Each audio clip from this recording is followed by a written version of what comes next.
Que va-t-il arriver maintenant que Joseph Kabila est condamné à mort? Vont-ils l'arrêter? Vont-ils l'extrader? Ou ça va rester une lettre morte dans le tiroir? Bonjour, bonsoir. Nous, c'est Analysons Congo. C'est le premier numéro d'Analysons Congo de ce mois, mais qui vient, pique, il tombe lorsqu'il y a plein de matière à analyser. Vous allez nous permettre, nous allons vous faire beaucoup d'analyses aujourd'hui. Nous avons un peu de temps et vous serez en train d'analyser ensemble avec nous dans vos commentaires. Nous, c'est Analysons Congo. Likez, abonnez-vous, partagez et laissez un commentaire. Qu'est-ce qui va se passer? Hier, je fais juste un flash pour annoncer, pour informer à tous ceux qui suivaient, à tous nos téléspectateurs de la sentence qui est tombée sur la personne de Joseph Kabila. Mais maintenant, essayons un peu d'analyser. Kabila est à Kinshasa, et plutôt à Goma. Peut-être il va être à Kinshasa bientôt. Un jour, quelqu'un m'a dit que un prophète ne fait pas d'erreur. Un vrai prophète, bon, je ne sais pas. Et il dit tout ce qu'il sait, et il sait tout ce qu'il dit. Mais ceux qui m'ont suivi dans l'aspect spirituel, je vous ai dit, avant ce procès ici, je vous ai dit que je vois JKK en train de marcher sur Kinshasa. Alors, la cour de la RDC, elle déclare donc Joseph Kabila une personne condamnée à mort. Logiquement, ce qui devait être fait, on doit l'arrêter tout de suite et le mettre en prison et lui faire payer les 30 milliards de dollars qu'ils ont dit, alors que la RDC a une dette de 16 milliards de dollars. Elle a un budget de 12 milliards de dollars qui n'est même pas encore atteint. Donc le tout, ça fait 28 milliards de dollars, mais on demande à Kabila de payer 33 milliards de dollars. C'est-à-dire, toute la richesse de la RDC inclue. C'est-à-dire, il va juste hypothéquer la RDC pour payer ça, non? Il va aller dans une banque pour me libérer. Je vous hypothèque la RDC pendant, puisque pour une année, vous avez 12 milliards, vous avez 10 milliards. Donc pour avoir les 3 milliards, il doit hypothéquer la RDC avec les intérêts peut-être pour 10 ans quelque part. Pourquoi donc Félix décide de cette condamnation-là? C'est toute la question. Il y a plusieurs choses et plusieurs aspects qui sont devant nous. Hier, je vous avais dit que, je crois que Félix va utiliser ça comme monnaie d'échange. Suivez l'analyse que j'ai fait hier. Et qu'il va utiliser ça comme monnaie d'échange. C'est ce que je pense. Mais cette option, elle est aussi glissante. Premièrement, nous sommes en 2025. Il ne reste que normalement, logiquement, dans la Constitution, tout le monde le demande de respecter la Constitution, il ne reste que 2 ans pour aller vers les élections, c'est-à-dire 2026-2027. Puisque 2028 étant une année électorale, ça ne va pas aller. Il se prépare à toute éventualité. Au cas où, moi, Félix, ça c'est Félix, au cas où il n'est pas candidat, tout celui qui viendra être candidat en face de Kabila, il va tomber. Lui-même, Félix, en face de Kabila, pour le moment, il va tomber. Même si on met Fayoulou en face de Kabila, il va tomber. Katumbi et Kabila, ils vont s'arranger, ils vont parler Swahili. Bemba et Kabila, ça ne peut pas aller. Et si Félix se décide de prendre un dauphin, le mettre en face de Kabila en 2028, ça ne s'explique pas. L'unique chose qu'il faut, c'est d'abord l'éliminer politiquement. Et pour ce faire, il faut trouver quelque chose qui va coller avec la Constitution. Et l'unique voie, c'était une condamnation. Ça, c'est la première des choses. Deuxièmement, Félix s'imagine que les garçons peuvent avancer et ils vont venir. Et sur le présent de Félix, il y a beaucoup de charges. Notamment plusieurs dossiers. Et on continue à constituer des dossiers jusqu'à aujourd'hui. Les autres n'ont pas encore parlé, c'est lui qui est seulement en train de parler. Et un jour, ils vont se retrouver, on lui colle des choses sur la table. Et pour lui, il sait qu'il va négocier avec Kabila. Mais Kabila n'est pas la RDC. Il négociera avec la RDC. Un jour. Et en négociant dialoguer avec la RDC, on lui amènera des choses à table. Et lui, il préfère que quand vous allez parler de mes condamnations, moi aussi j'ai une personne que j'ai condamnée, alors nous oublions tous et on avance, on efface toutes les condamnations et on évolue. Ça, je suis en train de vous dire comment je suis en train de voir ces choses. Sur le plan politique, au niveau interne, il a déjà écrasé tout le monde. Il n'y a que les gens qui sont à l'est et les Katumbi qui sont dehors qui ne sont pas encore écrasés. Et pour ce faire, par exemple, vous voyez aujourd'hui quelqu'un comme Fayouloup, on l'a tellement mouillé, il est devenu déclassé totalement.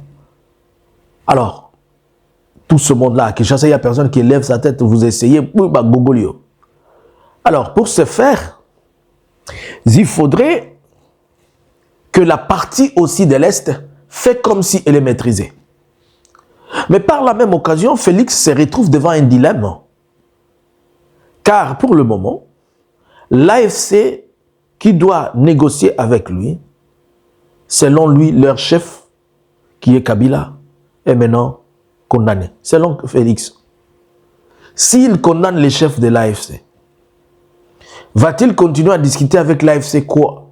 Alors qu'il a déjà condamné leur chef. Donc, ceci revient à dire, battons-nous et celui qui sera fort qu'il gagne. Est-ce que, après cette condamnation, Kabila sera-t-il affecté? Non. Puisque même les Nanga ont été condamnés. Où est la condamnation des Nanga aujourd'hui? Et qu'est-ce qu'elle a fait? Est-ce qu'elle a empêché Nanga de continuer à faire ce qu'il est en train de faire? Ah non. Y aura-t-il un pays dans cette zone-là qui sera obligé, qui peut prendre Kabila et lui donner à Félix? Ça n'existe pas. Pourquoi? Puisque tous les pays du monde ont presque aboli la peine de mort et prendre quelqu'un et l'extrader à Kinshasa, cela revient à dire que ces pays-là aussi appliquent la peine de mort.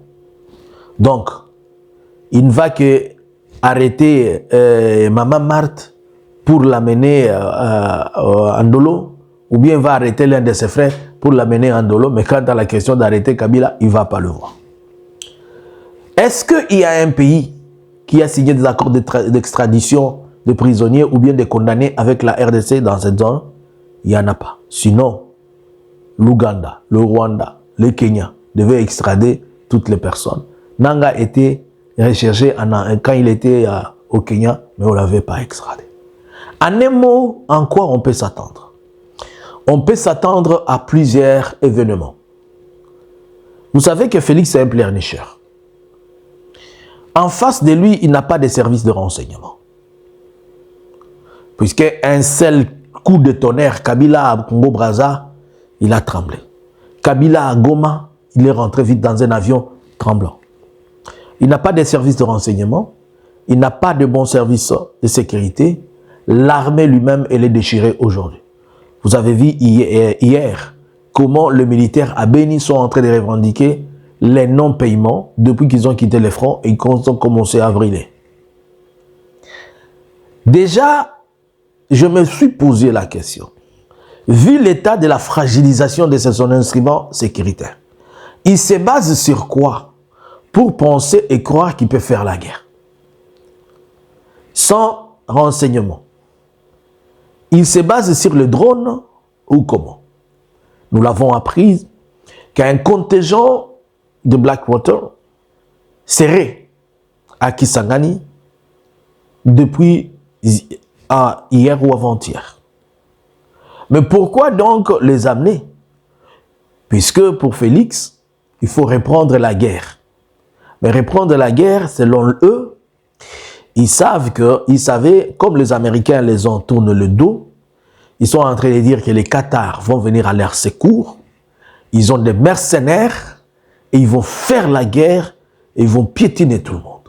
Voilà que même hier, la ministre de l'Intérieur a publié sur son tweet que la RDC a recouru au Blackwater. Et il est fier de ça. Un ministre de l'Intérieur qui publie comment un pays va chercher de l'aide aux mercenaires alors qu'il a une armée de 100 000, de plus de 100 000 hommes et ils se vendent de ça. Alors, est-ce qu'ils ont amené 50 000 mercenaires? Je ne sais pas dans leur raisonnement, bateau bazaka batu ya cinéma, to deni. Comment bino basoda mapinga? Bake kozwa lisu ba mercenaires.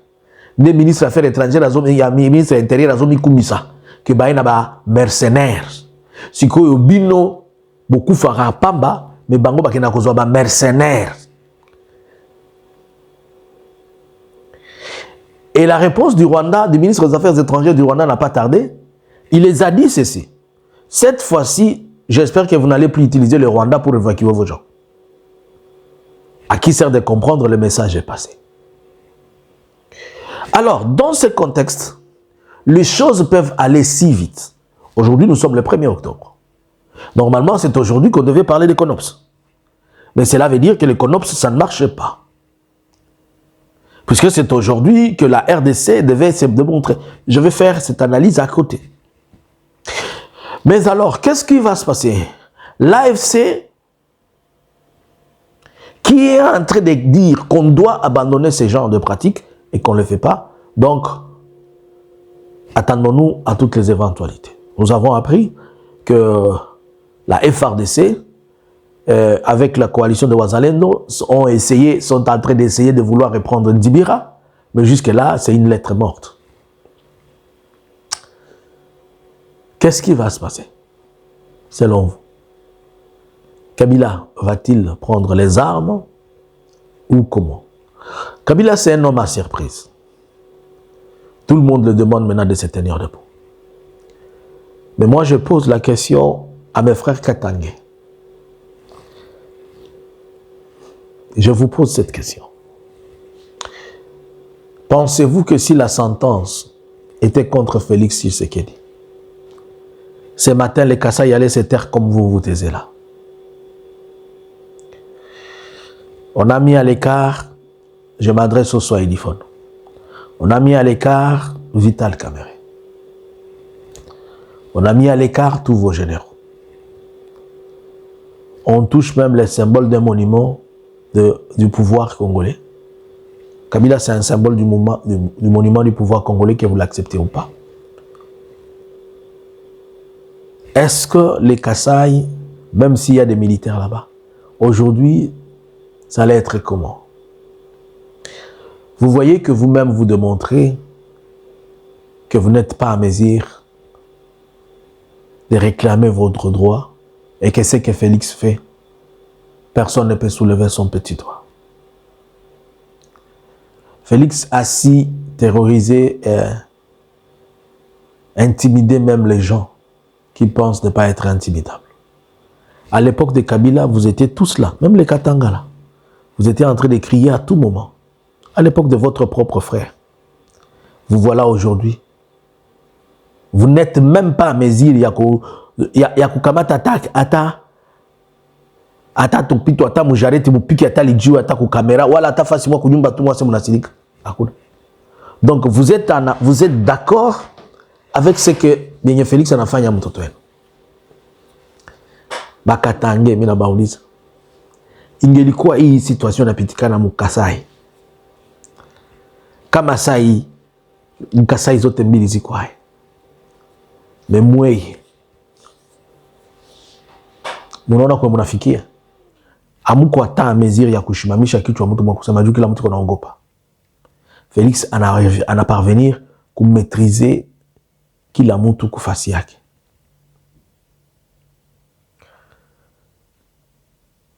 Je crois que celui qui n'a pas écouté, c'est seulement celui qui n'a pas des oreilles. J'attends vos commentaires. J'attends vos commentaires. Je vous ai parlé doucement, j'attends vos commentaires. J'attends vos commentaires.